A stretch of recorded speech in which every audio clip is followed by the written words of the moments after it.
Hey guys, কি অবস্থা সবার? চলে আসলাম নতুন একটি ভিডিও নিয়ে। ভিডিও দেখুন। এত কিছু বলছো আজ মনে পড়ছো না, কত কিছু তুমি করছো করছো না, এত কিছু বলছো আজ মনে পড়ছো না, ডান্স কত কিছু অসাধারণ তুমি ডান্স দিয়েছে করছো আমাদের এই ভাই। করছো না। আমি আগেই বলে নিই, আমি কোনো মুফতি হুজুর টুজুর এরকম নই। আমি সাধারণ শিক্ষায় শিক্ষিত। তো আমি যে যতটুকু শুনেছি হুজুরদের কাছ থেকে, সেটা হচ্ছে যে ইমানের সর্বশেষ স্তর হচ্ছে যদি কেউ খারাপকে খারাপ মনে না করে, তার মানে তার ইমান নেই। অর্থাৎ একজন ব্যক্তির ইমান থাকবে, ইমান সর্বনিম্ন স্তরে থাকবে তখনই যখন সেই ব্যক্তিটার খারাপ কাজকে খারাপ মনে হবে। কিন্তু আমাদের এমপি সাহেব ফজলুর রহমান, ইনার বক্তব্য শুনুন আর আপনারা বিচার করুন ইনার ইমানের স্তর কোন পর্যায়ে আছে। চলুন ভিডিওটা শুরু করি।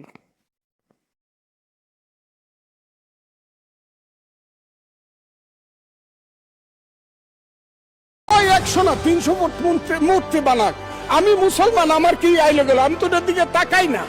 আমি প্রয়োজনে 25 তলা মসজিদ করব, রাম মন্দির চাই না। মালাউন্ডা দেশ ছেড়ে চলে যাও, হিন্দুরা চলে যাও, মিছিল করতেছে। তাদের পোশাকটা দেখলেই বুঝি আমি তারা কারা। সেই পোশাকি লোকজনের সংখ্যা এখন বেড়ে গেছে।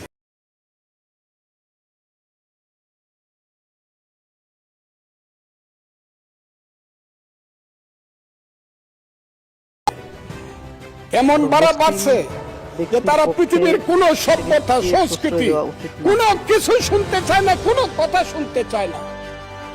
ধর্মকে নিয়ে শুধু ব্যবসা করতে চায়, তারা হলো ধর্ম ব্যবসায়ী। সেই সব লোকজন আজকে ওখানে যাচ্ছে, মারামারি করছে। আমি সরকারকে বলবো, স্বরাষ্ট্রমন্ত্রী আছেন, যদি মনে করেন মন্দির ওখানে করা ঠিক না বা রাম মূর্তি করা ঠিক না, বন্ধ করে দেন একদম কঠিন ভাবে, যে না এই দেশে কোনো মন্দির টন্দির বা মূর্তি করা যাবে না। কিন্তু আমি মনে করি ওই 100 না 300 ফুট মূর্তি বানাক, আমি মুসলমান, আমার কি আইলো গেল, আমি তো ওটার দিকে তাকাই না। আমি প্রয়োজনে 25 তলা মসজিদ করব, অসুবিধা কি? ওর মন্দিরে নামাজ করবে, পূজা করবে, আমি আমার মসজিদে নামাজ পড়বো, অসুবিধা কি?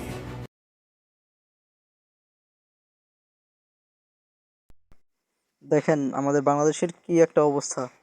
একজন ছাত্রী তার শিক্ষকের উপর ক্রাশ খেয়ে আত্মহত্যা করেছে, আর এতে একজন শিক্ষকের জীবন শেষ। বর্তমানে আমাদের বাংলাদেশের আইন ব্যবস্থার এতটাই অবনতি হয়েছে যে আইনের উপর মানুষের বিশ্বাস একদমই নেই।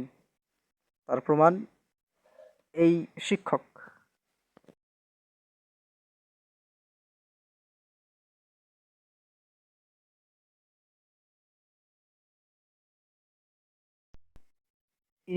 ইনি হচ্ছেন একজন হতভাগা শিক্ষক।